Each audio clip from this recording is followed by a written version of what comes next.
स्वागत आहे तुम्हा सगळ्यांचं आपल्या आर पी मराठी स्टोरीज या चॅनलवर. चला सुरू करूया गरीब मुलीवर श्रीमंत बॉसचं मन जडलं या कथेच्या पुढच्या भागाला. मीटिंग संपवून शौर्य तो ज्या हॉटेलमध्ये थांबला होता तिथे परत आला. अभिनव त्याची आतुरतेने वाट पाहत होता. शौर्य आत येताच तो धावत त्याच्याकडे गेला. डॅडी आलात ना? मी तुमची खूप वेळ वाट पाहत होतो. शौर्य हसत म्हणाला. का रे अभिनव, काय झालं? माझी इतकी वाट का पाहत होतास? अभिनव उत्साहाने म्हणाला. डॅडी, तुम्ही मला त्या छोट्या परीची ओळख करून देणार म्हणाला होता ना. चला ना, लवकर तयार व्हा, आपण पार्कमध्ये जाऊया. शौर्याच्या चेहऱ्यावर नकळत हसू म्हटलं. मलाही काय झालंय माहीत नाही रे. सकाळपासून त्या छोट्या देवदूतीचाच विचार मनातून जात नाही. मग चला ना डॅडी, पार्कमध्ये जाऊन तिला भेटूया. ठीक आहे, मी पटकन फ्रेश होऊन येतो, मग आपण लगेच निघू. Okay daddy. थोड्याच वेळात शौर्य तयार होऊन बाहेर आला. दोघे पार्कमध्ये जाण्यासाठी निघणार इतक्यात अजय खोलीत आला. शौर्य त्याला म्हणाला. अरे, काल आपण ज्या पार्कमध्ये गेलो होतो ना तिथेच चाललो आहोत. तूही तयार हो आणि आमच्यासोबत चल. अजय लगेच म्हणाला. नाही रे बाबा, त्या छोट्या मुलीची आई माझ्यावर खूप रागावते. तुम्ही दोघेच जाऊन या. हे ऐकताच शौर्य हसत म्हणाला. ते काही मला माहीत नाही. जास्त नाटक करू नकोस, पटकन तयार हो, आम्ही कारमध्ये तुझी वाट पाहतो. असं म्हणत त्याने अभिनवला उचललं आणि बाहेर गेला. थोड्याच वेळात तिघेही पार्कमध्ये पोहोचले. शौर्याची नजर नकळत माहीला शोधू लागली. अगदी त्याच वेळी विजीसोबत माही पार्कमध्ये आली. शौर्याला पाहताच माही आनंदाने ओरडली. हाय शौरी अंकल, असं म्हणत ती धावत त्याच्याकडे आली. शौर्याने तिला प्रेमाने उचलून घेतलं. हाय माझी छोटी परी, मी तर तुझीच वाट पाहत होतो. अगदी योग्य वेळी आलीच. अभिनव ही माही आणि माही हा अभिनव. आता तुम्ही दोघे एकमेकांशी मैत्री करा. दोघांनीही आनंदाने एकमेकांची ओळख करून घेतली. तेवढ्यात अजय काहीतरी खाऊ घेऊन येत असताना पुन्हा एकदा चुकून विजीला धडकला. बस, विजी पुन्हा एकदा चांगलीच संतापली. तुम्हाला नीट चालताही येत नाही का? प्रत्येक वेळी माझ्याशीच का धडकता? तिने त्याला चांगलंच सुनावलं. अजय मात्र काहीही न बोलता शांत उभा राहिला. हे सगळं पाहून शौर्य आणि अभिनव एकमेकांकडे पाहत हसू लागले. माहीने अभिनवचा हात धरला आणि दोघेही खेळायला निघून गेले. शौर्य विजीशी बोलू लागला. हॅलो ताई, तुम्ही इथल्याच आहात का? खरं तर मी असं का विचारतोय, कारण माहीला पाहिलं की मनात एक वेगळीच आपुलकीची भावना निर्माण होते, म्हणून विचारलं. विजी हसत म्हणाली. हो, आम्ही इथलेच. माहीचाही जन्म इथेच झाला. ती आजपर्यंत बाहेर कुठेच गेलेली नाही. असं का? खरं सांगायचं तर माहीचे डोळे मला माझ्या खूप जवळच्या व्यक्तीची आठवण करून देतात. विजी उत्सुकतेने विचारते. कोणाची? इतक्यात शौर्याचा फोन वाजला. 1 मिनिट, असं म्हणत तो फोनवर बोलण्यासाठी बाजूला गेला. तो गेल्यानंतर अजय विजीकडे बिचाऱ्या चेहऱ्याने पाहू लागला. त्याचा चेहरा पाहून विजीलाही हसू आवरलं नाही. दोघेही आधीचे वाद विसरून मग शांतपणे गप्पा मारू लागले. दुसरीकडे मृणालने ऑफिसमधली सगळी कामं पूर्ण केली होती. ती घरी निघणार इतक्यात तिचा फोन वाजला. फोनवर गौतम होता. मृणाल, तुमचं काम सगळं झालं का? हो सर, सगळं पूर्ण करून आता निघते. ठीक आहे, मी कंपनीच्या मीटिंगसाठी हॉटेलमध्ये आहे. माझ्या टेबलावर एक महत्त्वाची फाईल आहे, ती घेऊन लगेच इथे या. आणि हो, तुमच्या मुलीच्या ऑपरेशनसाठी पैशांची गरज आहे असं तुम्ही सांगितलं होतं ना, पैसेही इथेच घेऊन जा. हे ऐकताच मृणालच्या डोळ्यात आनंदाश्रू दाटले. सर, खूप खूप धन्यवाद. माझ्या मुलीच्या ऑपरेशनसाठी तुम्ही एवढी मोठी मदत करत आहात. गौतम शांतपणे म्हणाला. इट्स ओके मृणाल, मीटिंग सुरू होण्याआधी ती फाईल घेऊन लवकर या. ओके सर, अजून 15 मिनिटात मी तिथे पोहोचते. असं म्हणत मृणालने ती महत्त्वाची फाईल घेतली आणि गौतमला देण्यासाठी हॉटेलकडे निघाली. मृणाल गौतमने सांगितलेल्या हॉटेलमध्ये पोहोचली. तिने त्याला फोन केला. सर, मी खाली लॉबीमध्ये बसले आहे. तुम्ही कोणाला पाठवलं तर मी लगेच फाईल देऊन जाते. गौतम म्हणाला. नाही मृणाल, थोडा त्रास करून तुम्हीच या. पहिल्या मजल्यावर रूम नंबर 105 आहे. रिसेप्शनमधून किल्ली घ्या. फाईल रूममध्ये ठेवून तिथेच थांबा. तुमच्या मुलीच्या ऑपरेशनसाठी पैसे घेऊन जा.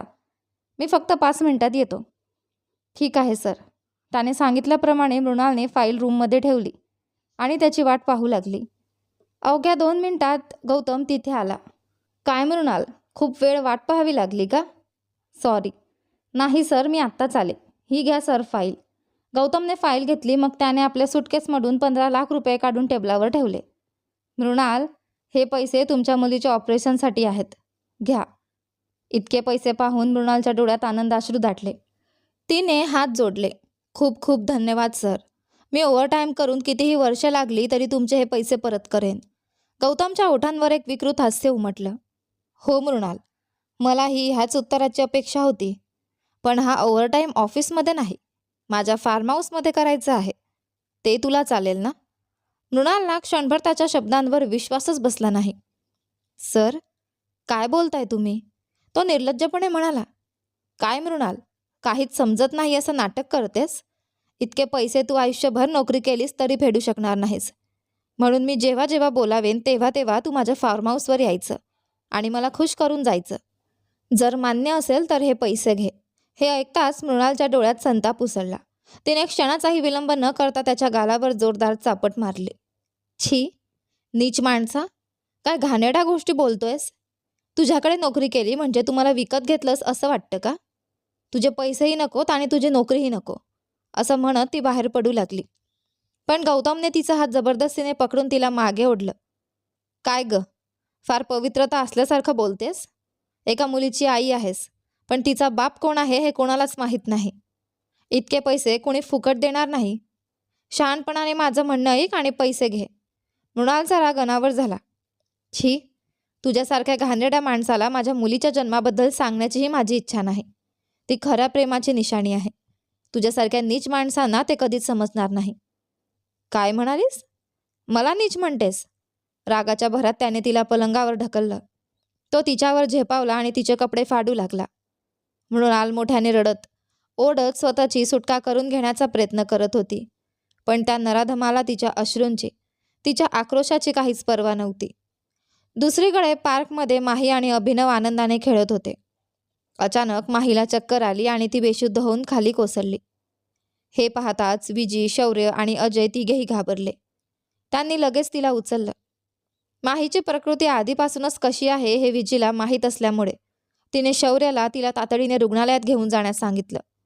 शौर्यने क्षणाचाही विलंब न करता तिला आपल्या कारमध्ये बसवलं आणि सगळे रुग्णालयाकडे निघाले. रुग्णालयात पोहोचताच माहीला तातडीने दाखल करण्यात आलं. तपासणी करून डॉक्टर विजयाला म्हणाले, मी दिलेली औषध तुम्ही नियमित दिलीत का?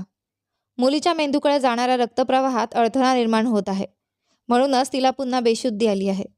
तिचं तातडीने ऑपरेशन करावं लागेल. लगेच तिच्या आईला बोलवा, असं सांगून डॉक्टर निघून गेले. हे सगळं पाहून शौर्य आणि अजय दोघेही हादरले. शौर्यने विचारलं, काय झालं माहीला? कोणतं ऑपरेशन? आणि डॉक्टर तिच्या आईला बोलवायला सांगतात, म्हणजे तुम्ही तिची आई नाही आहात? या प्रश्नावर विजी काही क्षण शांत राहिली. तिने लगेच मृणालला फोन करून रुग्णालयात तातडीने येण्यास सांगितलं. फोन ठेवताच शौर्य पुन्हा म्हणाला, मी विचारलेल्या प्रश्नाचं उत्तर अजून दिलंच नाहीत. विजी शांतपणे म्हणाली, माही माझ्या मैत्रिणीची मुलगी आहे, पण ती माझ्यासाठी माझ्या मुलीसारखीच आहे. तिच्या डोक्यात गाठ आहे. डॉक्टरांनी तातडीने ऑपरेशन करायला सांगितलंय, नाहीतर तिला वारंवार अशी बेशुद्धी येत राहील. मी तिच्या आईला फोन केला आहे, ती येतच असेल. इतक्यात एक ऑटो रुग्णालयासमोर येऊन थांबला. त्यातून अत्यंत थकलेली, विस्कटलेल्या अवस्थेतील मृणाल खाली उतरली. चेहऱ्यावर भीती, डोळ्यात अश्रू आणि कपड्यांची अस्ताव्यस्त अवस्था. आपल्या मुलीला पाहण्यासाठी ती धावतच रुग्णालयात आली. विजयने तिच्याकडे पाहिलं आणि शौर्यला म्हणाली, ही बघा, माहीची आई आली. ती खूपच थकलेली दिसत होती. चेहरा फिकट पडला होता, कपडे अस्ताव्यस्त झाले होते. पण मुलगी पुन्हा बेशुद्ध पडल्याचं कळताच ती स्वतःचा विचार न करता धावतच आत आली. तिला पाहताच विजी शौर्यला म्हणाली, ही बघा तिची आई. शौर्य आणि अजय दोघेही एकदम तिच्याकडे वळून पाहू लागले. मृणाल धावत जाऊन काचेच्या पलीकडे असलेल्या आपल्या मुलीकडे पाहतच मोठ्याने रडू लागली.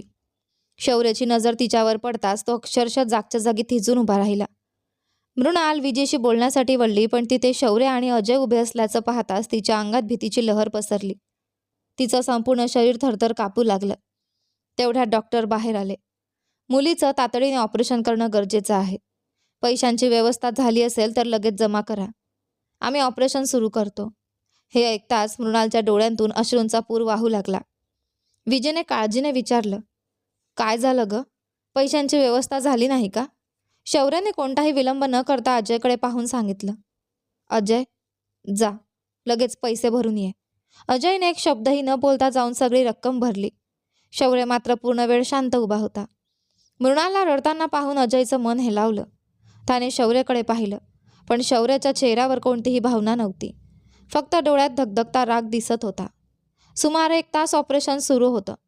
शेवटी डॉक्टर बाहेर आले आणि मृणालला म्हणाले, ऑपरेशन यशस्वी झालं आहे. आजची रात्र मुलीला निरीक्षणाखाली ठेवावं लागेल.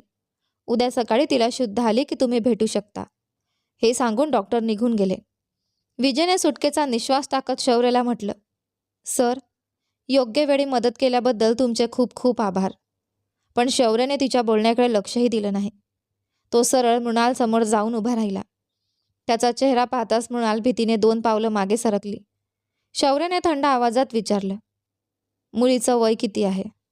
भीतीने थरथरत मृणाल उत्तरली, 5 वर्ष. क्षणाचाही विलंब न करता शौर्यने तिच्या गालावर जोरदार चापट मारली. हे पाहून विजय घाबरून त्याच्याकडे धाव घेणार होती, पण अजयने तिचा हात पकडून तिला थांबवला आणि नकारार्थी मान हलवली.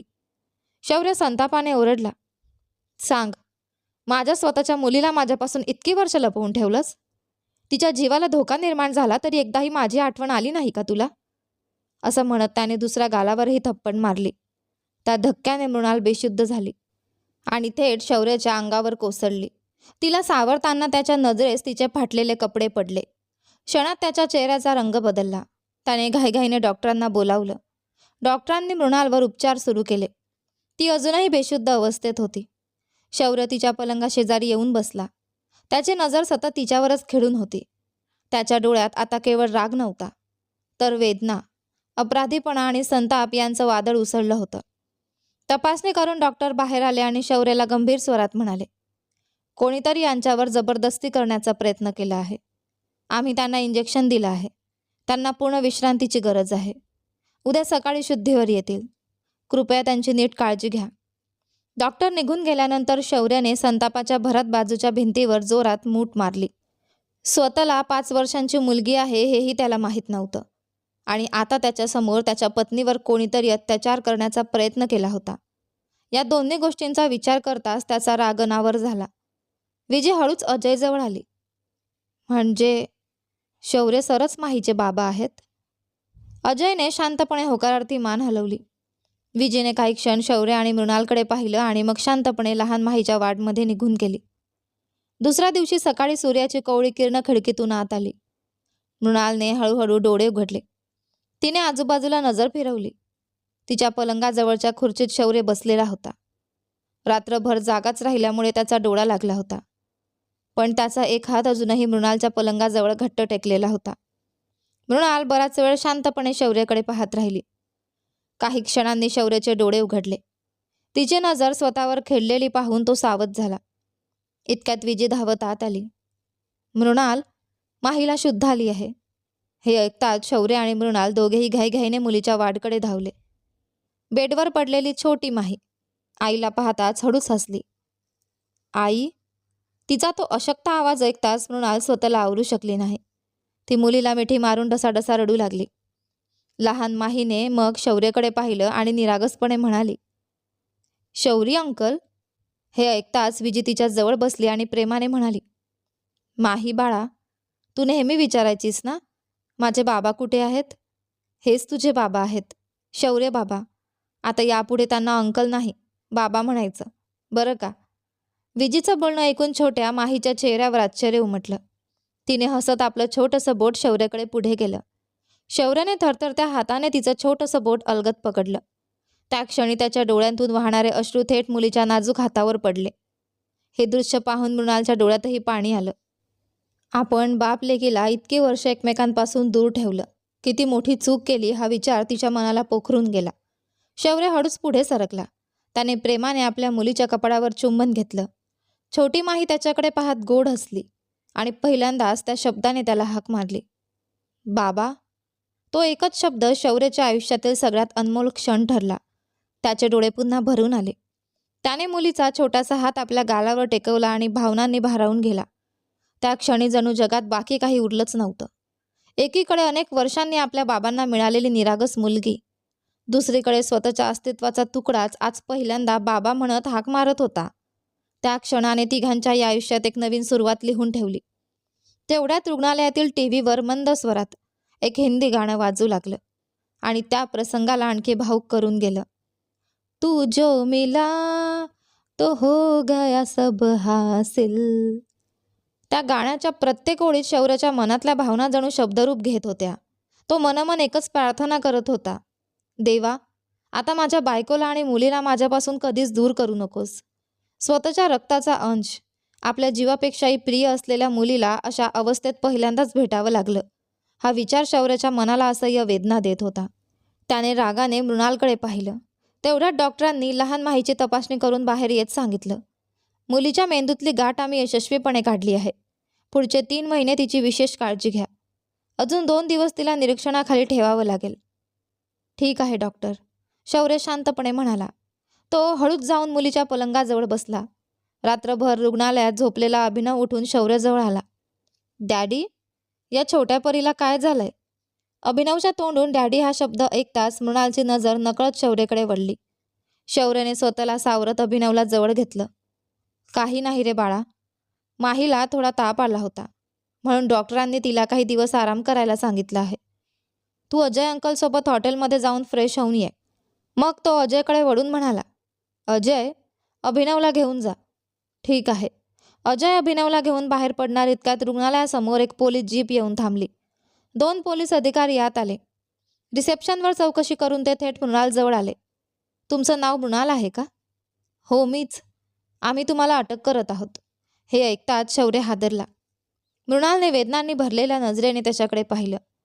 पोलीस अधिकारी पुढे म्हणाले, तुमच्या कंपनीचे MD गौतम यांच्यावर तुम्ही जीवघेणा हल्ला केला आहे. सध्या ते रुग्णालयात उपचार घेत आहेत. त्यामुळे आम्हाला तुम्हाला अटक करावी लागेल. शौर्य लगेच पुढे आला. ऑफिसर, नेमकं काय झालंय? माझ्या पत्नीला कोणत्या कारणासाठी अटक करत आहात?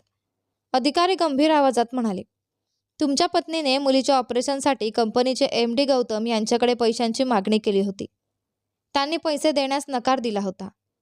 काल ते एका मीटिंगसाठी हॉटेलमध्ये थांबले असताना तुमच्या पत्नीने त्यांचा पाठलाग करून त्यांच्यावर हल्ला केला. त्यांच्या तक्रारीवरून आम्ही कारवाई करत आहोत. पुढचं काही बोलायचं असेल तर पोलीस ठाण्यात या. इतकं बोलून महिला पोलीस मृणालला घेऊन जाऊ लागल्या. विजी रडतच त्यांच्या मागे धावली. साहेब, मृणाल असं काहीच करू शकत नाही. कृपा करून तिला पोलीस स्टेशनला घेऊन जाऊ नका. पण पोलीस तिला घेऊन निघून गेले. शौर्याने विजीला कसंबसं शांत केलं आणि लगेच अजयला फोन करून सगळी माहिती दिली. त्यानंतर त्याने तिथल्या आपल्या ओळखीच्या मित्राशी संपर्क साधला. एका नामांकित वकिलाची व्यवस्था करून तातडीने न्यायालयातून अटकपूर्व जामीन मंजूर करून घेतला आणि थेट पोलीस स्टेशनला पोहोचला. पोलीस स्टेशनमध्ये मृणाल निर्विकार नजरेने एका कोपऱ्यात बसली होती. वकिलाने जामिनाचे कागद पोलिसांकडे दिले. आवश्यक प्रक्रिया पूर्ण झाल्यानंतर मृणालची सुटका झाली. शौर्य तिला घेऊन पुन्हा रुग्णालयाकडे निघाला. संपूर्ण प्रवासात त्याने तिच्याशी एक शब्दही बोलला नाही. कोणताही प्रश्न विचारला नाही. रुग्णालयात पोहोचताच मृणाल थेट आपल्या मुलीकडे धावली. काही वेळाने विजीने तिचा हात धरला. मृणाल, खरं काय झालं होतं? गौतमवर खरंच तू जीवघेणा हल्ला केलास का? काल तर तू त्याच्याकडून ऑपरेशनसाठी पैसे आणायला जात आहेस असंच म्हणाली होतीस. नेमकं काय घडलं ते सांग. मृणालच्या डोळ्यात पुन्हा अश्रू दाटले. ती थरथरत्या आवाजात म्हणाली, मी माझ्या मुलीच्या ऑपरेशनसाठी त्याच्याकडे पैसे मागितले होते. त्याने पैसे देतो असं सांगितलं. एक महत्त्वाची फाईल घेऊन हॉटेलमध्ये यायला सांगितलं. मीही विश्वास ठेवून गेले. तिने काल रात्री घडलेला प्रत्येक प्रसंग सांगायला सुरुवात केली. हॉटेलमध्ये गेल्यावर त्याने माझ्यावर जबरदस्ती करण्याचा प्रयत्न केला. मला पलंगावर ढकललं. माझे कपडे फाडले. हे ऐकताच शौर्याच्या मुठी घट्ट आवळल्या गेल्या. मृणाल पुढे म्हणाली, मी खूप झुंज दिली, पण त्याच्या ताकदीसमोर माझं काहीच चाललं नाही. अचानक माझी नजर पलंगाजवळ ठेवलेल्या फुलदाणीवर गेली. मी ती उचलली आणि पूर्ण ताकदीने त्याच्या डोक्यावर मारली. तो वेदनेने ओढत माझ्यापासून दूर झाला. रागाने तो ओरडला, माझ्यावरच हात उचलतेस? थांब, आता तुला सोडतच नाही, असं म्हणत त्याने पुन्हा माझ्या गालावर थप्पड मारली आणि माझ्याकडे झेपावला. माझ्या जीवाची भीती वाटू लागली. समोर टेबलावर एक फळ कापायची सुरी पडली होती. दुसरा कोणताही मार्ग उरला नव्हता. मी ती सुरी उचलली आणि आत्मरक्षणासाठी त्याच्या पोटात खुपसली. मरून जातो. एका स्त्रीवर जबरदस्ती करण्याचा विचार करतोस? स्वतःला पुरुष म्हणून घ्यायची तरी तुला लाज वाटत नाही का? असं संतापाने ओढत मृणालने पुन्हा एकदा सुरी गौतमच्या पोटात खुपसली आणि तिथून धावत बाहेर पडली. तेवढ्यात विजीचा फोन आला. मृणाल, लवकर रुग्णालयात ये. माही पुन्हा बेशुद्ध पडली आहे. हे ऐकताच ती पूर्णपणे घाबरली आणि कोणताही विचार न करता थेट रुग्णालयाकडे धाव घेतली. सगळा प्रसंग सांगताना मृणाल रडतच होती. तिच्या प्रत्येक शब्दाबरोबर शौर्याचा चेहरा अधिकाधिक कठोर होत गेला. गौतमला जिवंत सोडायचं नाही असा संताप त्याच्या मनात घुमसत होता. मृणालने थरथरत्या हातांनी शौर्यासमोर हात जोडले. मला माफ करा. इतकी वर्ष तुम्हाला आणि आपल्या मुलीला एकमेकांपासून दूर ठेवून मी खूप मोठी चूक केली, असं म्हणत ती ढसाढसा रडू लागली. शौर्य काही क्षण शांत राहिला. मग गंभीर आवाजात म्हणाला, मला तुला खूप प्रश्न विचारायचे आहेत, पण ही त्याची वेळ नाही. आधी आपली मुलगी पूर्ण बरी होऊन घरी येऊ दे. त्यानंतर माझ्या प्रत्येक प्रश्नाचं उत्तर द्यायची तयारी ठेव. त्याचा आवाज ऐकताच मृणालच्या मनात पुन्हा भीती दाटून आली. तिघेही लहान माहीच्या वाडकडे गेले.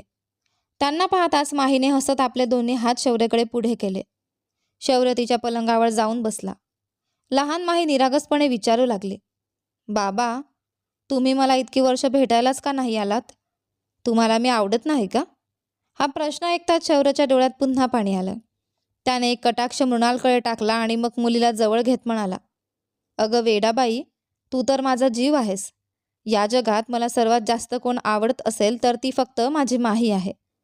तू पूर्ण बरी झालीस की यापुढे तू आणि तुझी आई कायम माझ्याबरोबरच राहणार. ठीक आहे ना माझी सोनुली? हे ऐकताच माही आनंदाने हसली. इतक्यात अजय आणि अभिनवही रुग्णालयात आले. अभिनव धावत माहीकडे गेला. हाय छोटी परी, हे बघ, हे खास तुझ्यासाठी आणलंय, असं म्हणत त्याने तिच्या हातात एक छोटासा श्रीकृष्णाचा सुंदर पुतळा ठेवला. माहीने तो आनंदाने हातात घेतला आणि अभिनवकडे पाहून गोड हसली. अभिनवही हसत म्हणाला, तू लवकर बरी हो. बघ, श्रीकृष्ण तुझं नेहमी रक्षण करतील. ते आतापर्यंत माझ्याकडे होते, पण आता ते तुझे आहेत. माहीच्या चेहऱ्यावर पुन्हा एक गोड हास्य उमटलं. शौर्य अजयकडे वळून म्हणाला, अजय, तू अभिनवला घेऊन घरी जा. इथलं सगळं प्रकरण संपलं की मी माही आणि तिच्या आईला घेऊन येतो. अभिनव लगेच नाराजीने म्हणाला, डॅडी, मी माही पूर्ण बरी झाल्यावरच घरी जाणार. शौर्य त्याला प्रेमाने समजावत म्हणाला, नाही रे बाळा, इथे अजून खूप समस्या आहेत. तू आधी अजय अंकल सोबत जा. मी येताना तुझ्या माहीलाही सोबत घेऊन येईन. मग तो अजयला हळू आवाजात म्हणाला, आणि ऐक, इथे जे काही घडलंय त्याची घरात कोणालाही कल्पना देता कामा नये.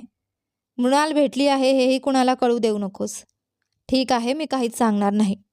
अजय मग शौर्याच्या कानात हळूच कुजबुजला, अरे मित्रा, परत येताना विजीलाही सोबत घेऊन यायला विसरू नकोस. हे ऐकताच शौर्याने त्याच्याकडे रागाने पाहिलं. अजय मात्र मिश्किलपणे हसू लागला. तेवढ्यात डॉक्टर पुन्हा तपासणी करून बाहेर आले. उद्या तुम्ही मुलीला घरी घेऊन जाऊ शकता, पण तिची खूप काळजी घ्या. ती लवकरच पूर्णपणे बरी होईल. धन्यवाद डॉक्टर, शौर्य म्हणाला. डॉक्टर गेल्यानंतर विजी म्हणाली, तुम्ही दोघांनी घरी जाऊन थोडा आराम करून या. मी माहीजवळ थांबते. मृणाल लगेच म्हणाली, नाही ग, मी सुद्धा इथेच थांबते. इतक्यात लहान माही हसत म्हणाली, आई, तू जाऊन ये ना. बघ ना बाबा किती थकले आहेत. मी खूप स्ट्रॉंग गर्ल आहे. माझी काळजी करू नको. त्या छोट्याशा मुलीच्या तोंडून इतक्या समजूतदारपणे बोललेले शब्द ऐकून शौर्य तिच्याकडे पाहतच राहिला. त्याच्या चेहऱ्यावर नकळत एक हसू उमटलं आणि मनात मात्र एकच विचार घोळत होता, ही माझीच मुलगी आहे, अगदी माझ्यासारखीच धाडसी. माहीच्या जवळ जात शौर्यने तिच्या कपडावर प्रेमाने चुंबन घेतलं. माझी मुलगी एवढी धाडसी आहे का? मग ठीक आहे, आम्ही जरा घरी जाऊन फ्रेश होऊन रात्री परत येतो. विजी, तोपर्यंत तिची काळजी घे. विजी हसत म्हणाली, हो सर, तुम्ही काळजी करू नका. मी माहीची नीट काळजी घेते. शौर्य हसला, हे सर वगैरे नको. तू माझ्या लहान बहिणीसारखी आहेस, त्यामुळे मला फक्त दादा म्हण. विजीच्या चेहऱ्यावर हसू उमटलं. ठीक आहे शौर्य दादा. शौर्य आणि मृणाल रुग्णालयातून बाहेर पडले. रस्त्यात शौर्यने कोणाला तरी फोन लावला. मी तुम्हाला लोकेशन पाठवलं आहे, कृपया लगेच तिथे या. इतकंच बोलून त्याने फोन ठेवला.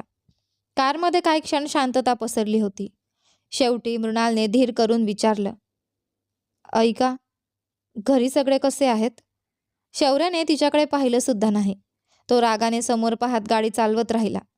मृणालने पुन्हा हळू आवाजात विचारलं, आणि अभिनव कोण आहे? यावेळी शौर्याने थंड स्वरात उत्तर दिलं, अभिनव माझा मुलगा आहे. क्षणभर थांबून तो पुढे म्हणाला, माझा आणि सोनियाचा मुलगा. आता सोनियाच माझी पत्नी आहे. तू लग्न मंडपातून मला नको म्हणत निघून गेलीस. त्यानंतर घरच्यांनी माझं आणि सोनियाचं लग्न लावून दिलं. हे ऐकताच मृणालच्या डोळ्यात अश्रू दाटून आले. तिला एक शब्दही बोलवत नव्हता. शौर्यने तिच्याकडे पाहिलं. तिच्या डोळ्यांतून वाहणारे अश्रू त्याला स्पष्ट दिसत होते, पण त्याने ते पाहूनही न पाहिल्यासारखं केलं आणि पुन्हा आपली नजर रस्त्यावर स्थिर ठेवली. दोघांच्याही मनात हजारो प्रश्न आणि वेदना दाटून आल्या होत्या. अखेर काही वेळाने कार एका मोठ्या बंगल्यासमोर येऊन थांबली. शौर्य आणि मृणाल खाली उतरले, पण त्यांच्या येण्याची एक व्यक्ती आधीपासूनच दारात वाट पाहत उभी होती. त्या व्यक्तीला पाहताच शौर्य म्हणाला, हॅलो सर, आम्ही यायच्या आधीच तुम्ही आलात वाटतं. या, आत जाऊन बोलूया. शौर्य आणि मृणाल दोघांनीही त्यांना आत नेलं. शौर्य मृणालकडे पाहत म्हणाला, मृणाल, हे आहेत ॲडव्होकेट रामकृष्णन, देशातील प्रसिद्ध वकील. आपण रुग्णालयातून निघालो तेव्हाच सरांनी तुला प्रत्यक्ष भेटायचं आहे असं सांगितलं होतं. म्हणून मी येतानाच त्यांना लोकेशन पाठवलं. मृणालने आदराने त्यांना नमस्कार केला. वकील म्हणाले, शौर्यने तुझ्या केसबद्दल मला तातडीने बोलावलं. गौतमने तुझ्यावर खुनाच्या प्रयत्नाचा गुन्हा दाखल केला आहे. त्यामुळे हॉटेलमध्ये नेमकं काय घडलं ते तू सविस्तर सांग. मृणालने डोळे पुसले आणि सांगू लागली, सर, माझ्या मुलीच्या ऑपरेशनसाठी मी गौतमकडे पैशांची मदत मागितली होती. त्याने पैसे देतो असं सांगून मला एक फाईल घेऊन हॉटेलमध्ये यायला सांगितलं. मी त्याच्या सांगण्याप्रमाणे गेले. तिथे गेल्यावर त्याने माझ्याशी गैरवर्तन करण्याचा प्रयत्न केला. त्याच्यापासून स्वतःचा बचाव करण्यासाठी मी जवळची फुलदाणी उचलून त्याच्या डोक्यात मारली. त्यामुळे तो आणखी संतापला. त्याने मला मारलं आणि पुन्हा माझ्यावर झेपावला. माझ्यासमोर कोणताच दुसरा मार्ग नव्हता. टेबलावर पडलेली सुरी मी उचलली आणि त्याच्या पोटात खुपसली. सर, मी त्याला मारण्याच्या हेतूने नाही केलं. स्वतःचा बचाव करण्यासाठीच मला तसं करावं लागलं. हे सांगताच मृणाल पुन्हा रडू लागली. शौर्य तिच्या जवळ आला आणि तिच्या खांद्यावर हात ठेवत तिला धीर दिला. वकील शांतपणे म्हणाले, यात घाबरण्यासारखं काही नाही. त्याने तुमच्यावर जबरदस्ती करण्याचा प्रयत्न केला होता हे आम्ही न्यायालयात सिद्ध करू. आवश्यक पुरावेही सादर करू. काळजी करू नका मिसेस शौर्य देशमुख, मी सगळं सांभाळतो. आता मी निघतो. ठीक आहे सर. वकील उठताच शौर्यने विचारलं, सर, गौतमला कोणत्या रुग्णालयात दाखल केलं आहे? City hospital. ठीक आहे, धन्यवाद. वकील निघून गेले. त्यांच्या जाण्यानंतर शौर्य हळूहळू मृणालजवळ आला. त्याच्या ओठांवर हलकंसं हसू होतं. काय मिसेस शौर्य देशमुख, तुमचा नवरा पहिल्यांदाच तुमच्या घरी आला आहे. चहा कॉफी काही मिळणार नाही का? मृणालने दुःखी हसू केलं. सॉरी मिस्टर शौर्य देशमुख, पण तुम्ही एक गोष्ट चुकीची बोलत आहात. मिसेस शौर्य देशमुख मी नाही, तुमची नवीन पत्नी सोनिया आहे. तिचं वाक्य पूर्ण होताच धाड शौर्याच्या हाताची जोरदार चापट तिच्या गालावर बसली. मृणाल अश्रूंनी भरलेल्या डोळ्यांनी त्याच्याकडे पाहू लागली. शौर्य संतापाने म्हणाला, तुझ्या तोंडून असे शब्द कसे काय निघू शकतात? त्या दिवशी लग्न मंडपातून तू मला सोडून गेलीस ही चूक नव्हती, पण मी सोनियाशी लग्न केलं असं तुला वाटतंय. हीच माझी खरी चूक झाली का? मृणाल काहीच बोलली नाही. शौर्य तिच्या अगदी जवळ आला. त्याने अलगद तिचे दोन्ही गाल हातात घेतले. माझ्याकडे बघ मृणाल, या जन्मात माझी पत्नी फक्त तू आहेस. मी सोनियाशी लग्न केलेलंच नाही. मृणाल आश्चर्याने त्याच्याकडे पाहू लागली. मग अभिनव कोणाचा मुलगा आहे? शौर्य काही क्षण गप्प राहिला. ते म्हणजे? का शांत आहात? सांगा, अभिनव कोणाचा मुलगा आहे? शौर्याने खोल श्वास घेतला. त्या दिवशी तू लग्न मंडपातून निघून गेल्यानंतर जे काही घडलं ते तुला सांगतो. भूतकाळ. त्या दिवशी शौर्य आणि मृणालचं लग्न होतं. शौर्य वराच्या वेशात मंडपात बसला होता. सगळेजण मृणालची वाट पाहत होते. तेवढ्यात वैशाली आणि नित्या तिला आणण्यासाठी तिच्या खोलीत गेल्या, पण खोली रिकामी होती. दोघींनी संपूर्ण मंडप पालथा घातला. मृणालचा कुठेच पत्ता नव्हता. घाबरलेल्या त्या दोघी शौर्याकडे आल्या. वैशू थरथरत्या आवाजात म्हणाली, शौर्य, मृणाल कुठेच दिसत नाही. शौर्य शांतपणे म्हणाला, अगं ती इथेच कुठेतरी असेल, नीट शोधा. वैशू डोळ्यात पाणी आणत म्हणाली, नाही, मी आणि नित्या सगळीकडे शोधलं, पण ती कुठेच नाही. हे ऐकताच शौर्य स्वतः उठला. त्यानेही प्रत्येक ठिकाणी शोध घेतला, पण मृणालचा काहीच मागमूस नव्हता. तो पूर्णपणे खचून तिथेच उभा राहिला. तेवढ्यात त्याची आई शांती रागाने त्याच्याजवळ आली.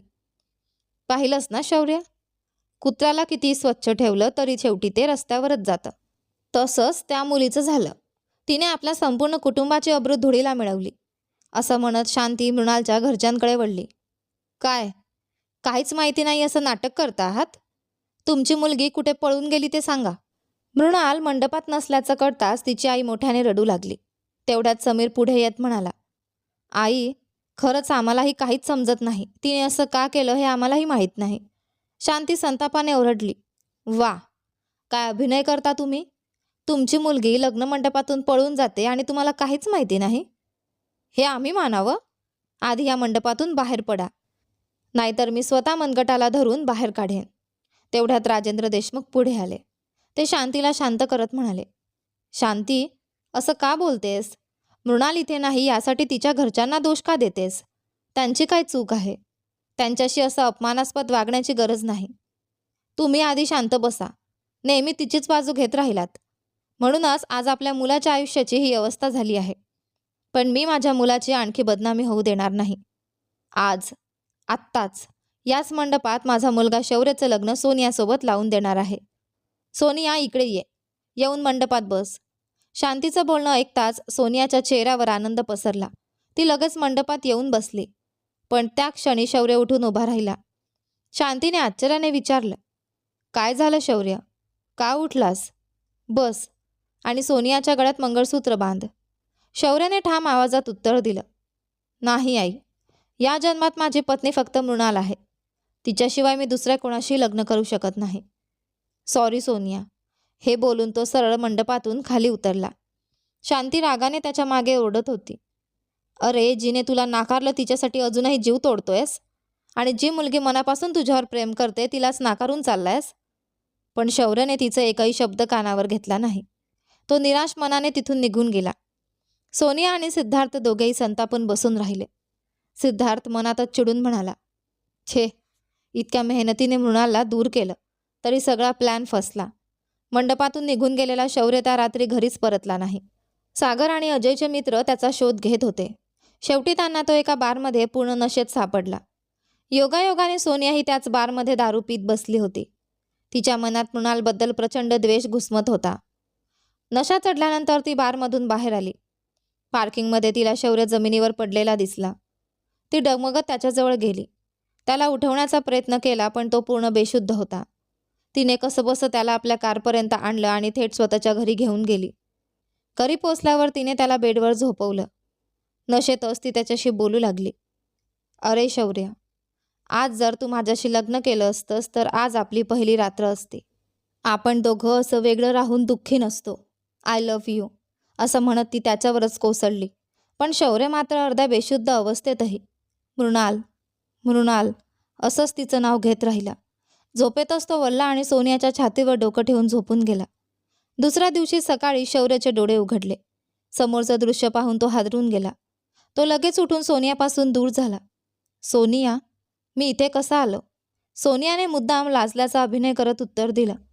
छी शौर्य, काल रात्रीभर तू मला झोपूच दिलं नाहीस आणि आता विचारतोयस मी इथे कसा आलो? हे ऐकताच शौर्यला वाटलं की त्याच्याकडून मोठी चूक झाली आहे. तो स्वतःच्या डोक्यावर हात मारत काहीही न बोलता तिथून निघून गेला. शौर्य गेल्यानंतर सोनिया दुष्टपणे हसली. आता तू माझ्यापासून कुठेही पळू शकणार नाहीस शौर्य. आता मृणाल परत आली तरी मला काही फरक पडत नाही. यापुढे तू फक्त माझाच आहेस. मृणालने त्याला सोडून गेल्याचं दुःख आणि सोनियासोबत घडलेल्या त्या रात्रीची अपराधी भावना, या दोन्ही गोष्टींनी शौर्य पूर्णपणे खचून गेला. तो दिवस रात्र दारूच्या नशेतच राहू लागला. 1 महिना उलटला. एके दिवशी सोनिया थेट शौर्यच्या घरी आली. तिने सगळ्या घरच्यांना हॉलमध्ये बोलावलं. अमृता आजीने विचारलं, काय ग, सगळ्यांना एकत्र का बोलावलं? सोनिया हसत म्हणाली, थोडं थांबा आजी, आपल्या कथेचा नायकलाही येऊ द्या. तेवढाच शौर्य खाली आला. त्याला पाहताच सोनियाने त्याच्या हातात एक रिपोर्ट आणि प्रेग्नेन्सी टेस्ट किट ठेवलं. हसत ती म्हणाली, अभिनंदन, तू बाबा होणार आहेस आणि मी आई. आपल्या दोघांच्या आयुष्यात लवकरच एक छोटासा राजकुमार किंवा राजकुमारी येणार आहे. हे ऐकताच घरातील सगळेच स्तब्ध झाले. शौर्यालाही धक्का बसला. त्याने त्या रात्री घडलेला प्रकार घरच्यांना सांगितला आणि हे मूल माझंच असू शकतं असंही कबूल केलं. इथे सध्यापुरता भूतकाळ संपतोय. हे सगळं ऐकून मृणालच्या डोळ्यांतून अश्रू वाहू लागले. शौर्य तिच्या जवळ येत म्हणाला, प्लीज मृणाल, रडू नकोस. त्या रात्री नेमकं काय घडलं याची मला काहीच आठवण नाही. सकाळी उठल्यावर सोनियानेच मला सगळं सांगितलं. मी मनापासून सांगतो, मी कधीही जाणून बुजून तुझा विश्वासघात केला नाही. पण तू त्या दिवशी लग्नमंडपातून का निघून गेलीस? आज तरी मला खरं कारण सांग. मृणालने डोळे पुसले, दीर्घ श्वास घेतला आणि एक ठाम निर्णय घेतल्यासारखी ती शौर्यसमोर सत्य सांगण्यासाठी बोलू लागली. मृणाल आता कोणता निर्णय घेणार? अभिनव खरंच कोणाचा मुलगा आहे? सोनिया आणि सिद्धार्थ, मृणाल व लहान माहीच्या आयुष्यात आणखी कोणतं नवं संकट निर्माण करणार? पाहूया. शौर्याने अभिनव हा आपला मुलगा असल्याचं सांगितल्यावर मृणालच्या हृदयाला जबरदस्त धक्का बसला. डोळ्यात अश्रू तरळले. काही क्षण ती शांत बसली. मग जणू एखादा मोठा निर्णय घेतल्याप्रमाणे ती शौर्याकडे पाहत बोलू लागली. आपल्या लग्नाच्या आदल्या दिवशी नित्या मला ब्युटी पार्लरमध्ये घेऊन गेली होती. माझं सगळं झाल्यावरती म्हणाली की तिला अजून थोडा वेळ लागेल, म्हणून मी बाहेर वेटिंग एरियामध्ये बसून तिची वाट पाहत होते. भूतकाळ. नित्या मृणालला म्हणाली, वहिनी, मला अजून अर्धा तास लागेल. तुम्ही वेटिंग हॉलमध्ये बसा, मी लगेच येते. मृणाल हसून म्हणाली, ठीक आहे नित्या, तू निवांत ये, मी इथेच थांबते. ती तिथे शांतपणे बसली होती. तेवढ्यात तिच्या मोबाईलवर एका अनोळखी नंबरवरून फोन आला. हॅलो, कोण बोलतंय? समोरून थंड आवाज आला. मी कोण आहे हे तुझ्यासाठी महत्त्वाचं नाही. तुझ्या व्हॉट्सॲपवर एक व्हिडिओ पाठवला आहे, आधी तो पहा, मग तू स्वतः मला परत फोन करशील. इतकं बोलून समोरच्याने फोन कट केला. मृणाल गोंधळली. तिने लगेच व्हॉट्सॲप उघडून तो व्हिडिओ सुरू केला. व्हिडिओ पाहताच तिच्या पायाखालची जमीन सरकली. त्या व्हिडिओमध्ये शौर्य सागर आणि अजयसोबत उभा राहून बोलत होता आणि काही अंतरावरून एक माणूस बंदूक रोखून त्याच्या कपाळावर नेम धरून उभा होता. क्षणातच मृणालच्या हातातून मोबाईल खाली पडला. तिचा चेहरा फटक पडला. संपूर्ण अंग घामाने भिजलं. ती थरथरत्या हातांनी पुन्हा त्या नंबरवर फोन लावते. फोन लागताच ती रडत म्हणाली, कोण आहेस तू? माझ्या नवऱ्याला का मारायचं आहे तुला? थांब, मी आत्ताच त्याला फोन करून सगळं सांगते. समोरचा माणूस खदखदून हसला. नक्की सांग, पण तू माझा फोन कट करताच पुढच्या क्षणी तुझ्या नवऱ्याच्या कपाळात गोळी घुसलेली असेल. हे बोलून त्याने दुसरा फोन स्पीकरवर टाकला. त्यावर तो म्हणाला, अरे, शौर्यचा खेळ संपव. हे ऐकताच मृणाल घाबरून किंचाळली. नको, प्लीज, त्यांना काही करू नका. त्यांना सोडा. तुम्ही असं का करताय? ती रडतच विनवणी करू लागली. समोरची व्यक्ती शांतपणे म्हणाला, तुझा नवरा जिवंत हवा असेल तर तुला माझं एक काम करावं लागेल. मृणाल क्षणाचाही विचार न करता म्हणाली, त्यांच्यासाठी माझा जीवही देईन, पण त्यांना काही करू नका. तो म्हणाला, मला तुझा जीव नको, पण बदल्यात आज होणारं तुझं आणि शौर्याचं लग्न स्वतः मोडायचं. मृणालला धक्का बसला. मुहूर्ताच्या वेळेपर्यंत तू या शहरातही नसली पाहिजेस. जर तू माझं ऐकलं नाहीस तर तुझ्या नवऱ्याचा मृत्यू निश्चित आहे आणि हे त्याला सांगण्याचा जरी प्रयत्न केलास तरी त्या क्षणी त्याला गोळी घातली जाईल. मृणाल हुंदके देत म्हणाली, मी त्यांना सोडून कशी जाऊ? माझ्याने ते शक्य नाही. तो थंडपणे म्हणाला, ठीक आहे, मग मी त्याला फक्त तुझ्यापासून नाही तर या जगातूनच कायमचं दूर करतो. मृणाल मोठ्याने रडू लागली. नको, मी जाते, मी त्यांना सोडून जाते, पण आमचं आयुष्य उद्ध्वस्त करून तुला काय मिळणार आहे? तो म्हणाला, शौर्य माझा व्यावसायिक शत्रू आहे. त्याचं सुखी कुटुंब मला कधीच पाहायचं नाही. लक्षात ठेव, मुहूर्ताच्या आधी तू लग्नमंडप सोडून निघून गेली पाहिजेस, नाहीतर पुढच्या क्षणी शौर्य जिवंत राहणार नाही. आणखी एक, या क्षणापासून माझी माणसं तुझ्यावर सतत लक्ष ठेवून आहेत.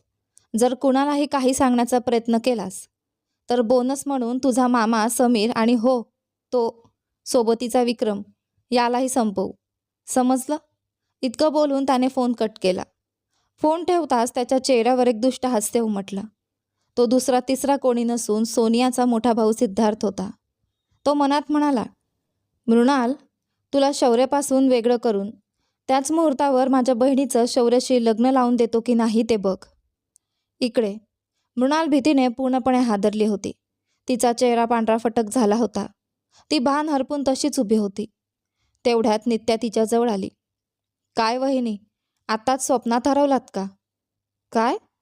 भावासोबत ड्युएट सुरू झालं वाटतं. ती हसत म्हणाली, चला, उशीर होतोय. दोघी कारमध्ये बसून घरी निघाल्या. प्रवासात मृणालच्या लक्षात आलं की एक काळी कार सतत त्यांच्या मागे येत होती. घरासमोर कार थांबताच ती दुसरी कारही त्यांच्या गेटसमोर येऊन थांबली. मृणालच्या छातीत धडधड सुरू झाली. ती घाबरून शौर्याकडे धाव घेणार इतक्यात कोणीतरी मागून तिचा हात घट्ट पकडला. तो चेहरा कापडाने झाकलेला होता. तो कुजबुजला. काय? तुझ्या नवऱ्याला सगळं सांगणार आहेस का? या घराभोवती आमची माणसं आहेत. आम्ही कधीही शौर्याला मारू शकतो. हवं असेल तर आत्ताच जाऊन सांग. इतकं बोलून त्याने तिचा हात सोडला आणि क्षणार्धात गर्दीत अदृश्य झाला. ती काहीही न बोलता शांतपणे आपल्या खोलीत गेली. बाथरूममध्ये शिरताच तिचा बांध फुटला. ती मनसोक्त रडू लागली. काही वेळाने शौर्य दार ठोठावत म्हणाला, अगं मोठ्या डोळ्यांची, किती वेळ अंघोळ करणार आहेस? लवकर बाहेर ये, उशीर होतोय. त्याचा आवाज ऐकताच मृणालने घाईघाईने डोळे पुसले आणि बाहेर आली. तिचा घाबरलेला चेहरा पाहून शौर्य काळजीने म्हणाला, काय झालं? इतकी तणावात का दिसतेस? तब्येत बरी नाही का? तो तिच्या डोळ्यांकडे पाहत म्हणाला. हे मोठे डोळे इतके लाल का झालेत? असं म्हणत त्याने तिच्या डोळ्यांवर अलगद चुंबन घेतलं. त्यानंतर तिच्या ओठांवर प्रेमाने चुंबन घेतलं आणि खिशातून एक सुंदर चेन काढून तिच्या गळ्यात घातली.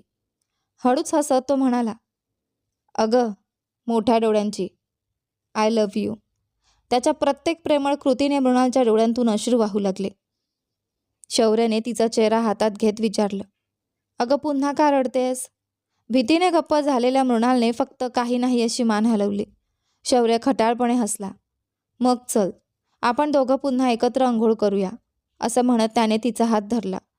पण मृणालच्या मनात मात्र भीतीचं वादळ सुरू होतं. दुसऱ्या दिवशी सकाळी लग्नाचे सर्व विधी सुरू झाले. मृणालला वधूच्या खोलीत आणून बसवण्यात आलं. ती पूर्ण शांत होती. तेवढ्यात तिची आजी तिच्याजवळ आली. काय गं सोन्या, चेहरा एवढा उतरलेला का दिसतोय? काही मनात असेल तर मला सांग. मृणाल काहीतरी बोलणार इतक्यात तिच्या मोबाईलवर पुन्हा एक व्हिडिओ आला. तिने तो उघडून पाहिला. त्या व्हिडिओमध्ये शौर्य लग्नासाठी तयार होत होता आणि त्याच्या अगदी मागे त्याच्या नकळत एक माणूस उभा होता. ते दृश्य पाहताच तिच्या अंगावर काटा आला. ती घाबरलेली पाहून अमृता आजी पुन्हा म्हणाली, काय झालं गं?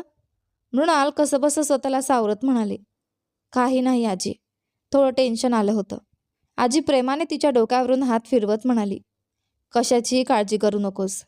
तुझ्या मनातलं सगळं चांगलंच होईल. मी नित्याला पाठवते. हो आजी. आजी बाहेर पडताच पुन्हा सिद्धार्थचा फोन आला. तर मुहूर्ताची वेळ जवळ आली आहे. काय ठरवलंस? मृणाल रडत म्हणाली, मी जाते. मी शौर्याला सोडून जाते. फक्त त्यांना काही करू नका. सिद्धार्थ हसला. शहाणी मुलगी. मंडपात मागच्या बाजूला एक बाहेर जाण्याचा रस्ता आहे. मंडपाच्या मागच्या बाजूला एक बाहेर जाण्याचा रस्ता आहे. त्या वाटेने निघ. साडी बदल. बाहेर तुझ्यासाठी कार तयार आहे. त्यात बस. जिथे उतरायचं असेल तिथे उतर आणि हे शहर कायमचं सोडून जा. इतकं बोलून त्याने फोन ठेवला. त्यानंतर त्याने लगेच सोनियाला फोन लावला. सोनिया, तयार आहेस ना? आज शौर्य तुझ्याच गळ्यात मंगळसूत्र बांधणार आहे. मीही तिकडे येतोय. सोनियाने उत्सुकतेने विचारलं. आणि ती मृणाल? सिद्धार्थ दुष्टपणे हसला. तिचा खेळ संपला. तू कशाची काळजी करू नकोस. सोनिया आनंदाने म्हणाली, थँक्यू दादा. इकडे. मृणालने आपल्या खोलीच्या खिडकीतून एकदा शेवटचं शौर्यकडे पाहिलं. डोळ्यात अश्रू भरून ती मनात म्हणाली, मला माफ करा शौर्य. माझ्यासाठी तुमच्या जीवापेक्षा मोठं काहीच नाही. तुम्ही जिथे असाल तिथे सुखी राहा. इतकं म्हणत तिने जड अंतकरणाने लग्नमंडप कायमचा सोडला. ती थेट रेल्वे स्थानकावर पोहोचली. बंगळुरूला जाणाऱ्या रेल्वेत बसली आणि संपूर्ण प्रवासभर रडतच राहिली. तिला निघून जाताना पाहत सिद्धार्थच्या माणसाने लगेच त्याला फोन केला. साहेब, ती निघून गेली. हे सगळं ऐकताच शौर्याच्या डोळ्यात संतापाची ज्वाला पेटली. त्याच्या आयुष्याशी असा खेळ करणाऱ्या माणसाला ठार मारावं अशी भावना त्याच्या मनात उसळली. मृणाल पुढे म्हणाली, मी इथे आल्यानंतर एका दिवशी ऑफिसमध्ये काम करताना अचानक बेशुद्ध पडले. डॉक्टरांनी तपासणी केली. तेव्हाच मला समजलं की मी आई होणार आहे. सर्वात आधी ही आनंदाची बातमी तुम्हालाच सांगावी असंच मला वाटलं. पण जर मी तुमच्याशी संपर्क केला तर सिद्धार्थ तुम्हाला काहीतरी करेल या भीतीने मी गप्प राहिले. हे बोलताच ती पुन्हा रडू लागली. शौर्याने तिला जवळ ओढलं. तिच्या डोक्यावरून प्रेमाने हात फिरवत तो म्हणाला, आता पुरे.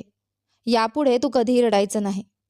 इतकी वर्ष मला माझ्या पत्नीपासून आणि माझ्या मुलीपासून दूर ठेवणारा जो कोणी असेल त्याचा शेवट माझ्या हातूनच होईल. तू कोणत्याही गोष्टीची काळजी करू नकोस. आता सगळं मी सांभाळतो. शौर्याचं बोलणं शांतपणे ऐकून घेतल्यानंतर मृणालने खोल श्वास घेतला. तिने त्याच्याकडे पाहिलं आणि शांत पण ठाम आवाजात म्हणाली, मला घटस्फोट हवा आहे शौर्य. मृणालने शौर्याकडे घटस्फोट मागितला आणि ते ऐकताच शौर्याचा राग अनावर झाला. त्याने संतापाच्या भरात तिच्या गालावर जोरदार थप्पड मारली. काय समजतेस तू स्वतःला? सुरुवातीपासून एकही सत्य मला सांगितलं नाहीस. सगळं माझ्यापासून लपवलंस आणि आपल्या दोघांच्या आयुष्याची राखरांगोळी केलीस.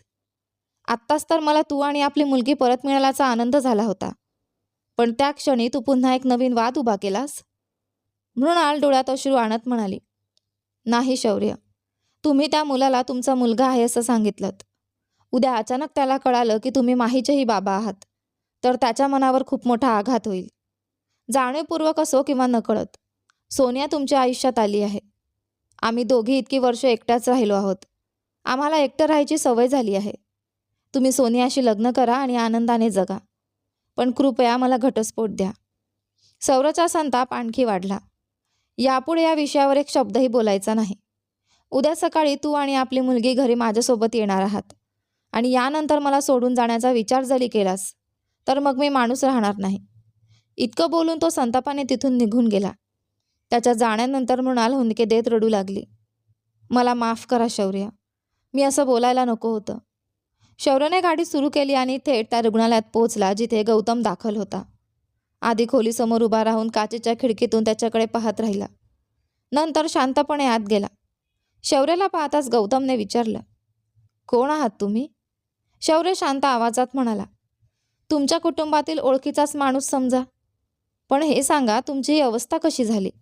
गौतम रागाने म्हणाला, आमच्या ऑफिसमध्ये काम करणाऱ्या एका मुलीने माझ्यावर चाकूने हल्ला केला.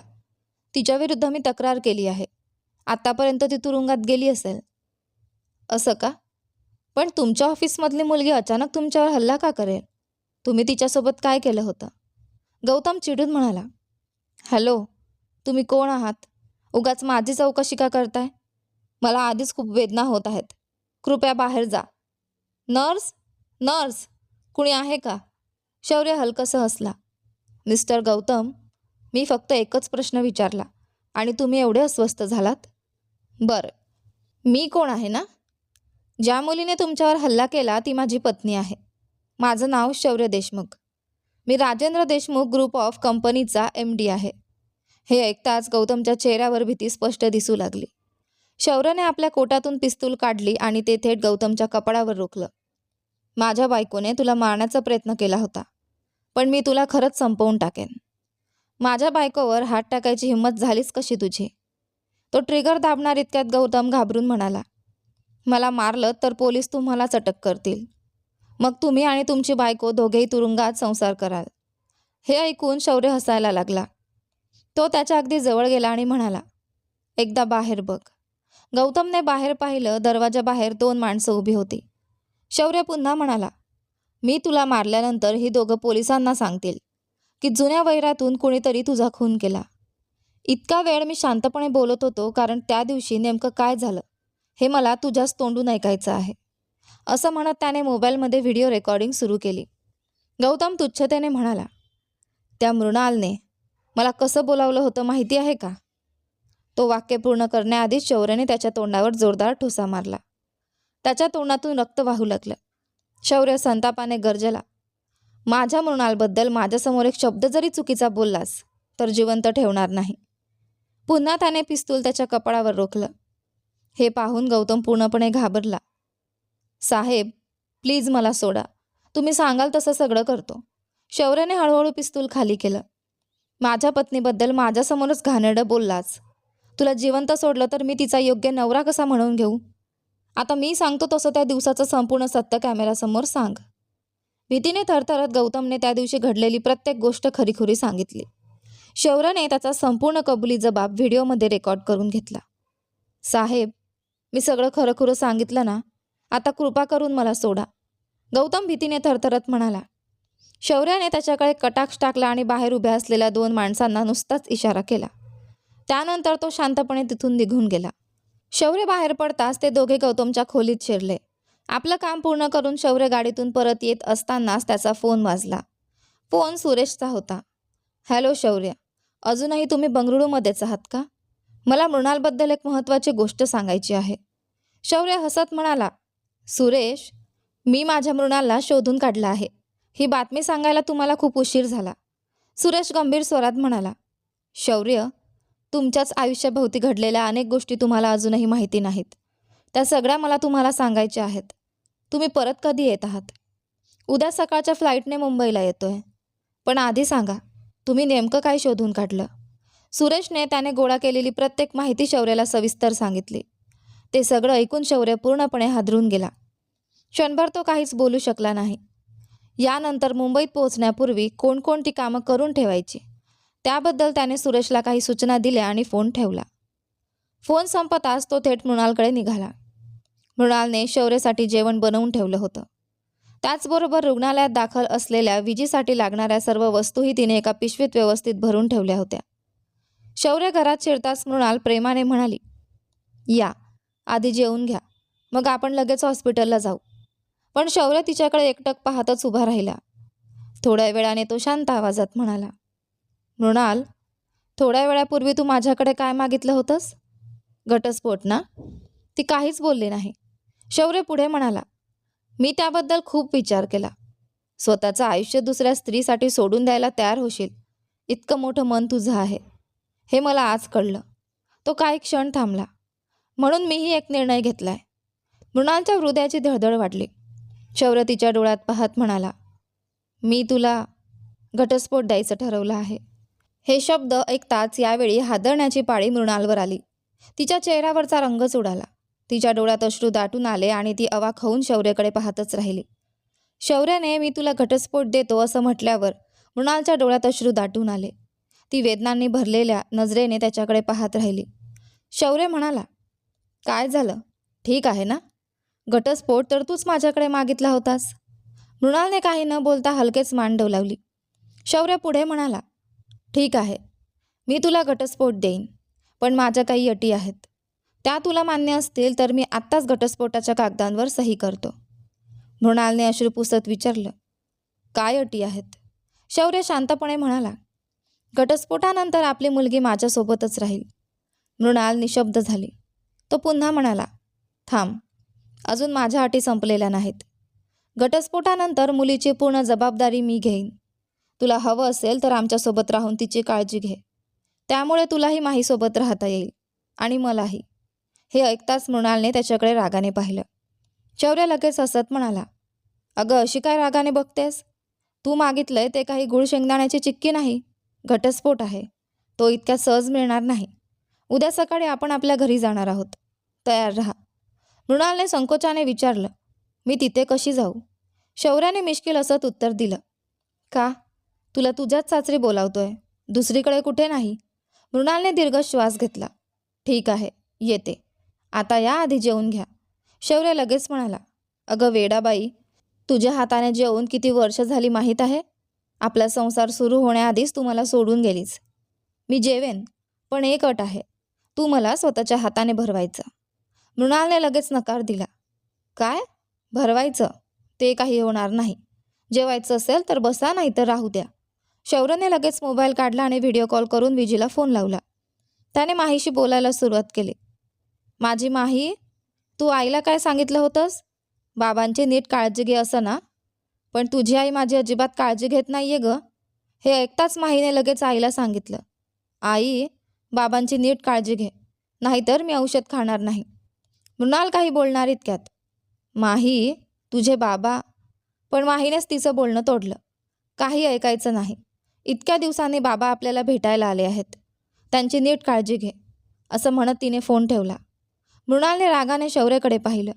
शौर्य तिच्याजवळ येत हसत म्हणाला, अगं, अशी हे मोठे मोठे डोळे करून रागाने बघत राहिलीस ना, तर मी तुला ओढून घेईन आणि तुझ्या ओठांवर असं चुंबन घेईन. हे बोलून त्याने अनेक वर्षांनंतर तिच्या ओठांवर आपल्या प्रेमाची मोहर उमटवली. मृणालने स्वतःला त्याच्यापासून दूर करण्याचा प्रयत्न केला, पण त्याच्या प्रेमळ मिठीत ती हळूहळू विरघळून गेली. कित्येक वर्ष तिच्या सहवासापासून दूर राहिलेल्या शौर्यसाठी हा क्षण स्वप्नासारखा होता. तिच्या सुगंधात, तिच्या जवळिकीत तो पूर्णपणे हरवून गेला. पण काही वेळाने त्याच्या हातांचा स्पर्श मर्यादा ओलांडू लागल्याचं जाणवताच मृणालने धीर एकवटला आणि जोराने त्याला स्वतःपासून दूर केलं. तर आजच्या आपल्या भागात एवढंच. यानंतर पुढे काय होतं ते पहा आपल्या कथेच्या पुढच्या भागामध्ये. पण तोपर्यंत आपल्या चॅनलला सबस्क्राईब केल्याशिवाय जाऊ नका. सोबतच नोटिफिकेशन बेल नक्की दाबा, जेणेकरून येणाऱ्या पुढील व्हिडिओची अपडेट तुम्हाला सगळ्यात आधी मिळेल. धन्यवाद.